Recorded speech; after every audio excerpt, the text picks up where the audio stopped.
The sun blazed over Lagos that afternoon, making the glass windows of the tall buildings gleam like mirrors, and a black Bentley parked in front of a giant tech company building, its doors wide open, its owner pacing in frustration. Olivia Anderson, CEO of Androtech Systems, tapped her foot and clenched her phone. Her suit blew slightly in the breeze, but her mind was far from calm. She was surrounded by her best engineers, yet none of them could crack the line of code, blocking their latest product launch. "It's just one string," she said to no one in particular. "One string, and we miss our global deadline?" Her voice shook, not with anger, but exhaustion. She had built the company from scratch after losing her father and husband in a plane crash 5 years ago. Now she was raising her son, George, alone and trying to prove that a woman could dominate the tech world in Africa. Then came the voice. Low, rough, almost like it hadn't been used in days. "I can help you solve it." Olivia turned quickly and froze. The man before her was tall, dark-skinned, and wild-looking, his beard unkempt, tangled and grey at the tips. His eyes were sharp, intelligent, and focused. His coat was torn, his trousers dusty and worn thin at the knees. He held a faded bag under his arm, hugging it like it was his most valuable possession. The security guards moved quickly. "Madam, should we get rid of him?" "No," Olivia said, holding up her hand. She stared at the man. "What did you say?" "I can help you translate your code," the man repeated, standing firm. One of the engineers beside Olivia chuckled nervously. "With all due respect, Ma, even our back-end team couldn't debug it. I don't think—" "Give him the laptop," Olivia said. There was silence, a ripple of confusion. "Ma?" "I said give him the laptop." The young man obeyed. The homeless stranger sat on the pavement beside the Bentley, pulled his laptop from his bag and opened it. For a moment, the world around him faded. No one mattered. Not the guards watching, not the rich woman staring down at him. He was focused on only the code. His fingers danced across the keyboard, like they remembered a song only he knew. The scrolling green lines on the black screen reflected in his eyes. 5 minutes passed. Then 10. And then he stopped. "It's done," he said softly. "You were using a nested loop in the wrong function. It was feeding bad output. I rewrote it. You can test it now." Olivia grabbed the laptop. The code ran perfectly. Every warning light disappeared. She gasped. "Who are you?" The man stood slowly, dusting his hands. "My name is Benjamin," he said. "I used to be a lead software engineer. I had a family, a wife and twin boys. We were happy. I came home every night to hugs and laughter. But one day, we went to the amusement park. On our way back, a drunk driver ran us off the road." He paused. Olivia's eyes softened. Her hands trembled slightly. "I lost them all," Benjamin continued. "Sandra, Jerry, Joshua, all gone. Just like that. After the burial, I lost the will to live. I quit my job, left everything, moved under the bridge. I code, but not for anyone. Just for myself. Because it's the only thing that reminds me I used to be somebody." Tears filled Olivia's eyes, but she blinked them away. She stepped closer. "I'm sorry, Benjamin. Truly. I lost my father and my husband the same day. Plane crash. I had just given birth to George. I wanted to die, but I had to stay for my son, for them. That pain, I understand it." Benjamin looked up. Their eyes locked, two broken souls meeting at the edge of hope. "There's still life, Benjamin," she said. "You're still breathing. That means there's more. I want to help you." He shook his head. "Why?" "Because someone should have helped me when I was at my worst." She turned to her driver. "Open the car." Then to Benjamin, "Let's go get you some new clothes." Benjamin followed her, hesitantly. The Bentley's door opened wide, and the smell of new leather and success hit him like a wave. As they drove away, people whispered. Some took photos. Others just stared, stunned. They stopped at a boutique in Victoria Island. For the first time in over a year, Benjamin looked in a mirror. He barely recognized the man staring back. They cut his beard, trimmed his hair, dressed him in a dark blue kaftan and black sandals. Olivia smiled when he stepped out of the changing room. "You look like a CEO," she said. Benjamin chuckled, a small, shy laugh he hadn't heard from himself in months. Next, they drove to the small apartment where Benjamin used to live. The gate was gone. His front door was wide open. Inside, it was empty, looted. The few things he hadn't carried under the bridge were gone. Benjamin stared in silence. "It's all gone," he whispered. Olivia gently placed a hand on his shoulder. "Then, let's start again." "Where?" he asked. "At my home," she replied. "Banana Island." Benjamin's jaw dropped. "You're serious?" "I don't make jokes," Olivia said with a smile. "And I'm not done yet." They drove through the security gates of her mansion just as the evening sun kissed the sky orange. Her 6-year-old son George ran out, laughing and barefoot. "Mummy, you're home!" George paused when he saw Benjamin. The boy tilted his head, curious. "Who's that?" he asked. Olivia knelt beside him. "This is Mr. Benjamin. He's going to help Mummy build something amazing." George reached out and held Benjamin's hand. Benjamin's heart cracked, and something inside him, something long buried, began to breathe again.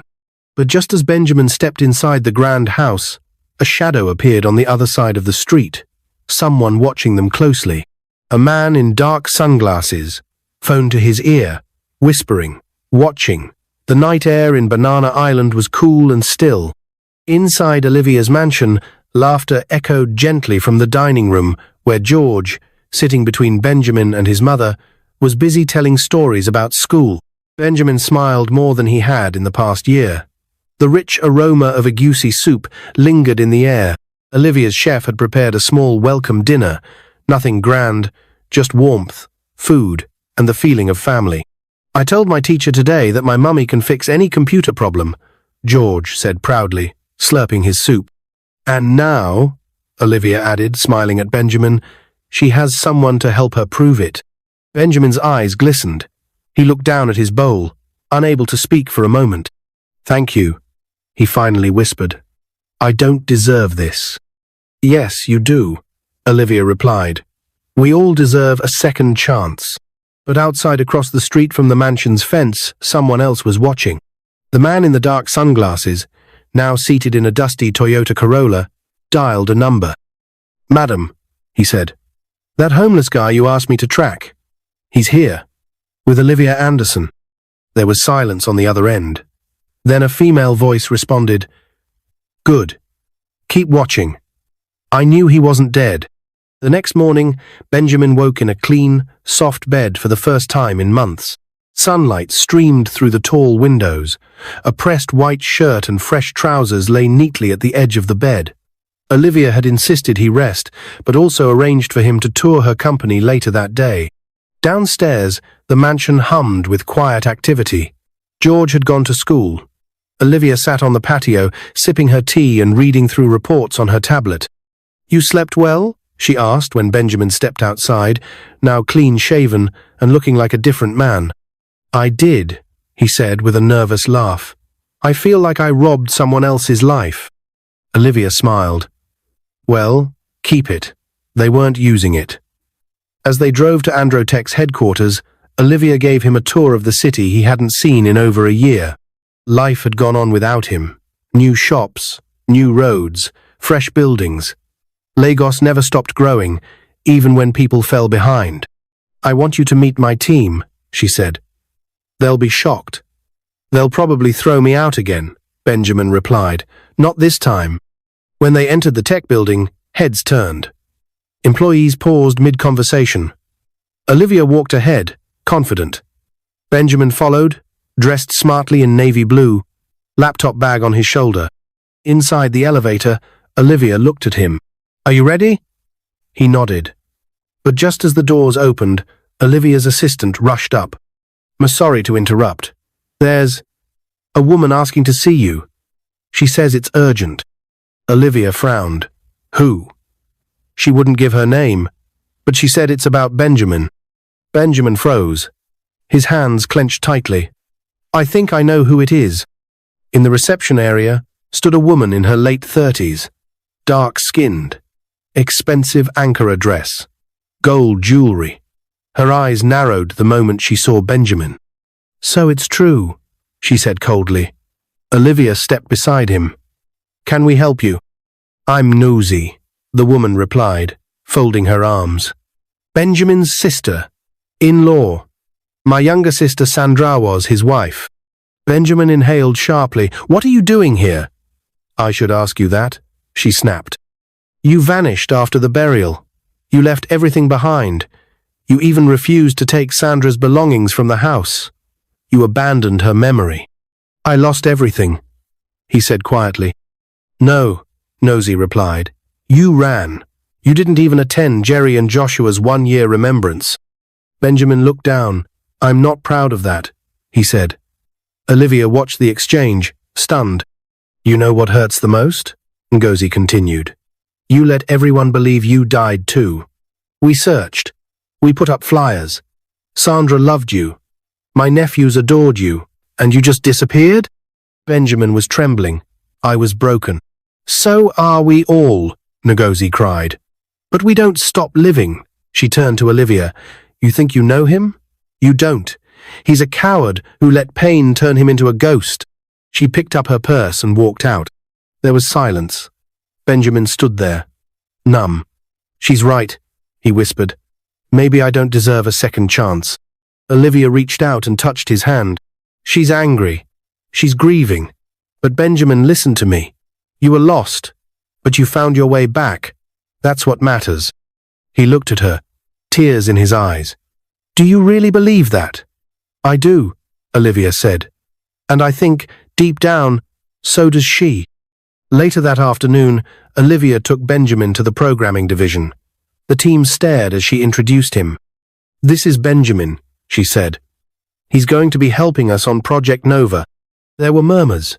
The same man they once laughed at outside the company now stood among them. But once Benjamin began to speak, explaining code, simplifying structures, suggesting improvements, they saw it. Genius.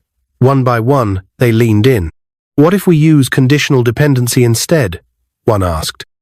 "We can," Benjamin replied, "but we'll run into a race condition. Try this instead." His presence shifted the energy of the room, and Olivia watched from the glass wall with pride. That evening, as the sky dimmed over Banana Island, Olivia and Benjamin sat on the balcony sipping fresh juice. The stars were beginning to appear. George was asleep inside, hugging his toy lion. Olivia looked at Benjamin. "You fit in today." "I felt like me again," he replied. They sat in silence for a moment. Then she asked softly, "Did you ever imagine this would happen?" Benjamin shook his head. "I thought I would die under that bridge." "But you didn't." He turned to look at her. Their eyes locked again, just like the first day, and something gentle, uncertain, yet warmest between them. But before Benjamin could speak, Olivia's phone buzzed. She picked it up, and her expression darkened. Benjamin leaned forward. "What is it?" Olivia's eyes met his. "I think someone's trying to sabotage the company." Olivia's hands trembled slightly as she stared at the message glowing on her phone screen. She didn't blink. Her lips parted, but no sound came. Benjamin leaned closer. "Olivia, what's wrong?" She finally handed him the phone. A short anonymous email flashed on the screen. "Your new pet project will crash your system from the inside. One wrong line, and everything collapses. You trusted the wrong man."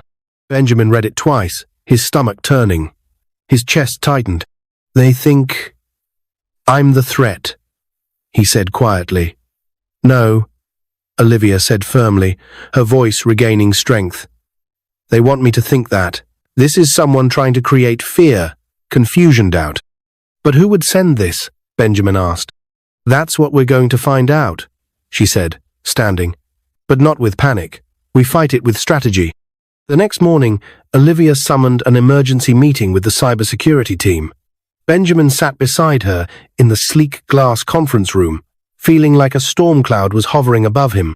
The engineers pulled up the system logs. As they reviewed lines of code in the back end of Project Novath Company's upcoming cloud-powered education platform, they found something troubling. There's a small piece of injected code that doesn't match any commit record, said one of the engineers. Almost like someone slipped it in without using our Git control. It's masking itself. Another added. It's smart, but not smarter than us. Benjamin leaned in. Can I see it? They hesitated. Olivia nodded. Let him. Benjamin stared at the lines, his eyes narrowing. There. A tiny conditional loop disguised as a simple time check. But once the program was deployed, the loop would overwrite the primary user database. He looked up. This was no accident. Someone inside your team did this. Gasps. What? But only a few people have access to this level of back-end control, said one team lead. This means someone close. Everyone turned toward each other. Olivia clenched her fist. I want a full audit of the system. Every log, every login attempt. I want to know who wrote that code and when. Meanwhile, in the shadows. Across town, in a dark office filled with computer monitors and glowing blue lights, a man sat hunched over his desk, a headset in his ear. On one of his screens, he watched security footage of Benjamin arriving at Olivia's company earlier that week. A woman paced behind him, Mugozi. Yes, she said coldly. He's rebuilding his life. Inside my sister's enemy's company. The man looked up. You said he was broken. He was, Ngozi said. But that woman, Olivia, she's changing him. And you want him gone? Ngozi's eyes narrowed. No. I want him to remember that his happiness cost us everything. I want him to suffer again. The fire drill. Back at Andro Tech, Benjamin returned to work with a quiet focus. Olivia had offered to let him rest at home, but he insisted on staying. He wanted to prove his loyalty. He wanted to help. It was just past 4 p.m. when the fire alarms went off. A loud blare echoed through the floors. Red lights flashed. People rushed to grab bags and files. Evacuate immediately, a voice repeated through the speakers. Fire emergency protocol activated. Olivia stood from her office. What now? Benjamin checked the system monitor on the hallway wall as he walked beside her. There's no real fire, he said quickly. This was triggered remotely. Another attack? Yes. They stepped outside with the rest of the staff into the open parking lot. But as Benjamin scanned the crowd, he spotted someone he hadn't seen in over a year. Ngozi, wearing sunglasses, arms folded, watching him. His heart stopped. She turned and walked away quickly, disappearing into the street. Benjamin chased after her, dodging between cars, ignoring Olivia calling after him. Ngozi. She didn't stop. He finally caught her at the corner, grabbing her arm. What are you doing here? She pulled away. What do you think, Benjamin? I came to see how low you've fallen, how fast you're climbing back up. Why are you doing this? What do you want from me? I want you to feel it, she snapped. I want you to feel the weight I carry. You think you lost everything? I lost them too. But I stayed. I picked up the pieces. And you? You ran. I broke, Benjamin shouted. I lost myself. Ngozi's voice softened slightly. And now you're Olivia Anderson's newest project, her next story of redemption. Just wait, Benjamin. One day, she'll wake up and regret saving you. Benjamin's jaw tightened. I'm not running anymore. Ngozi smirked. We'll see. She walked away, leaving him standing at the edge of the street torn between past and present. That evening, Olivia made something simple. Jollof rice and grilled chicken. The kitchen was warm, with the smell of tomatoes and spices. George sat at the table drawing comic book characters with crayons. But Benjamin was quiet. Did you see her again? Olivia asked. He nodded. Ngozi. Olivia didn't speak for a moment. Then she sat beside him. Is she the one behind the threats? I don't know, Benjamin said. But she wants to punish me. She blames me for everything. You can't live in that blame forever, Olivia said. You were in pain. You're still healing. But what if she's right? What if I don't deserve peace? Olivia leaned in, eyes gentle. You don't earn peace, Benjamin. You accept it when it finally finds you. Their eyes locked again, just like the night before. There was something real there, unspoken, growing. But just before anything could be said, Olivia's phone buzzed again. Another message. This time, no text. Just a video file. She played it. A hidden camera. Footage of Benjamin. Inside her office. Sitting alone. The video was edited to make it look like he was inserting something into her system. Olivia's face turned pale. Benjamin, this isn't real, right? He stood, confused, looking at the screen. No, I didn't. This is fake. Someone is framing me. Olivia looked up, heart racing. But who would go this far? And at that moment, a new message popped up. If you don't fire him, the next video will destroy your company. The office was quiet the next morning. Too quiet. Olivia sat behind her desk, eyes fixed on her laptop screen. She had watched the fake video at least 10 times since midnight. Every time she replayed it, her heart twisted. The editing was subtle clever enough to look real to someone who didn't know Benjamin. But she did know him, didn't she? The memory of him debugging her code in 5 minutes. The sound of his soft laugh during dinner. His trembling voice when he spoke about his wife and kids. Those weren't the actions of a liar. Still, what if she was wrong? Benjamin entered her office slowly. He could feel it, the shift in her energy. Like a wall had gone up. You called me in early, he said gently. Olivia closed her laptop. Yes, I need to talk to you. She looked tired, worn down. Benjamin, someone's trying to destroy my company from the inside, and now all evidence is pointing at you. I didn't do it, Olivia. I know, she whispered. But the board wants answers. I've protected you this far, but they're calling an emergency investigation. Benjamin's face sank. They think I planted that code? They think you tricked me, she said, pain in her voice. That you targeted me, earned my trust, for access. His chest tightened. His breath quickened. Do you believe that? Olivia looked at him long and hard. Then, softly, no. But if we don't prove who's behind this fast, they'll fire me. Silence. Then Benjamin said, Give me 48 hours. What? Give me 2 days. I'll prove who's behind this. I'll trace the code injection. I know what to look for. Please. Olivia studied him, then slowly nodded. You have 48 hours. After that, I can't protect you. Benjamin went to work immediately. Back in the server room, he logged into a secure machine. No internet, no distractions, only raw code. He combed through system logs, every fingerprint, every timestamp. He looked for inconsistencies, things only an insider would hide. Hours passed. He drank only water, refused food, barely blinked. And then, finally, he found it. A script hidden in a dormant folder named Test Archive. It contained a piece of code with a metadata timestamp that was backdated, meaning it was made to appear like it had always been there.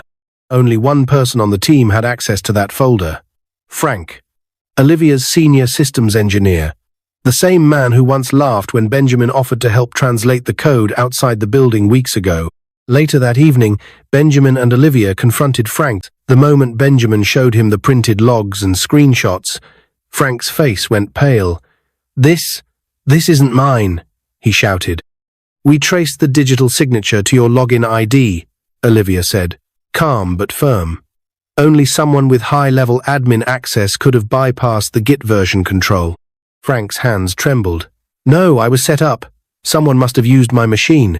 Your password was hard-coded in the script, Frank, Benjamin added. Only you could have written it. Frank's jaw dropped. Olivia stepped forward. Why? She asked. Frank broke down. Because you made him the hero, he snapped, pointing at Benjamin. I've worked here for 8 years. I've built this company with you. Then some dirty-looking stranger shows up and becomes the star of the show. You gave him access. You gave him your trust. You even gave him your heart. Benjamin's eyes widened. So did Olivia's. Frank was breathing hard. I just wanted things to go back the way they were, he muttered. Security entered. Olivia nodded to them. Escort him out and freeze all his credentials. They obeyed, and Frank was taken away, shouting that Olivia would regret this.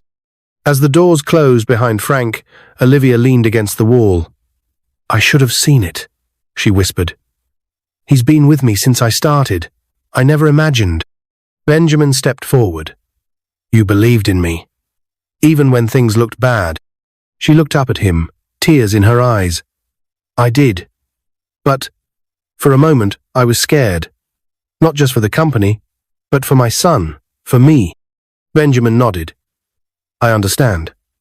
He paused. Then, with emotion building in his chest, said, "Olivia, you saved me. I was gone. I'd given up on life, but you pulled me out, piece by piece. You brought me back to the world." She looked at him. Their eyes spoke everything their lips couldn't yet say. Benjamin reached for her hand. She let him hold it. Then George's voice echoed down the hallway. "Mummy? Mr. Benjamin? Are you okay?" Olivia smiled. "We're okay, sweetheart." George ran in, holding his school drawing. "I made this for you," he said, handing it to Benjamin. It was a picture of the three of them standing in front of a computer screen, smiling. Benjamin bent down, took the drawing with both hands, and stared at it. "I never thought I'd have this again," he whispered. That weekend, Olivia invited Benjamin and George to a quiet dinner at a rooftop restaurant in Lekki. The view of the water glowed under the moonlight. Soft music played in the background. As they finished dessert, Olivia looked across the table, her voice shaky but strong. "Benjamin, I need to ask you something." He raised his eyes. "What is it?" She reached across the table. "Would you marry me?" The world froze. For a second, Benjamin couldn't breathe. "I know it sounds bold," she said, "but I've thought about it every day. You're kind. You're brilliant. You've made my son smile more than he has in years. And you make me feel alive again." Benjamin stood slowly. His voice cracked. "I've wanted to say I love you for weeks, but I was afraid you'd reject me." Olivia laughed gently through her tears. "I'd never reject you." He knelt beside her chair. "Then yes, I'll marry you." George cheered, throwing his hands up. "I'm getting twin brothers." Olivia blinked. "Twin brothers?" Benjamin smiled wide. "I just have a feeling." A shadow watches again. Far off in a parked car near the restaurant, the woman in sunglasses watched through binoculars. Ngozi. This time her face wasn't angry. It was uncertain. She sighed deeply and lowered the binoculars. Inside her purse, she pulled out a photo of Sandra, Jerry, and Joshua, then quietly whispered, "Maybe. Maybe he really did deserve a second chance after all." The church in Victoria Island was filled with white roses and gentle music.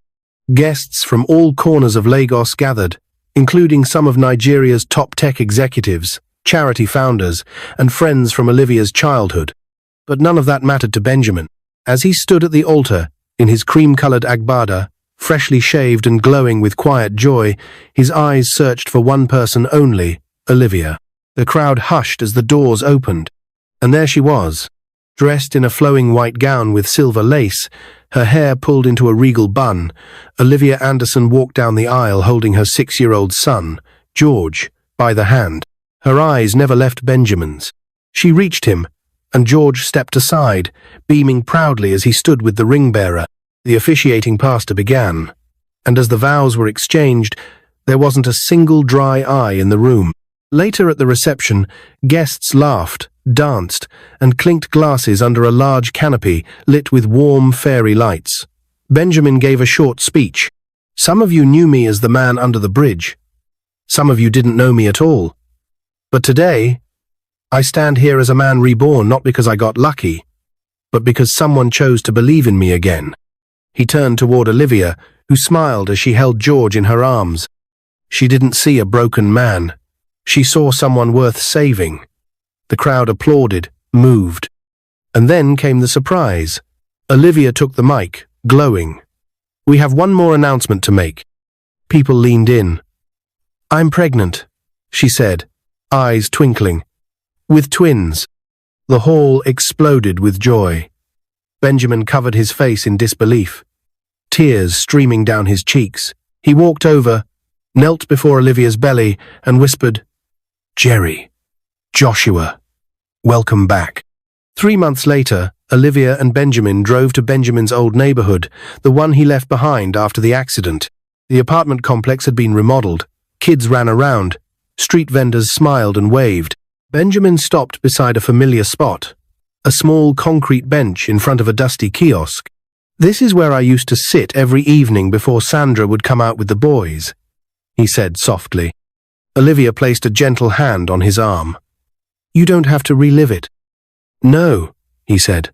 "I want to. Because I'm no longer broken when I remember them. I feel grateful. They gave me something I still carry." He paused. "Love." They stayed there for a moment.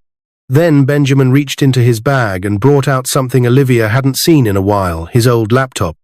"Are you sure you want to touch that thing again?" she teased. He smiled. "This laptop carried my pain for too long. It's time it starts carrying purpose." Inspired by his journey, Benjamin launched a program called Code for Hope, a free tech training initiative for homeless and jobless youths across Nigeria. With Olivia's support and the backing of Andro Tech, the program gained attention nationwide. Under the bridge where Benjamin once slept, he now taught eager teenagers how to write code.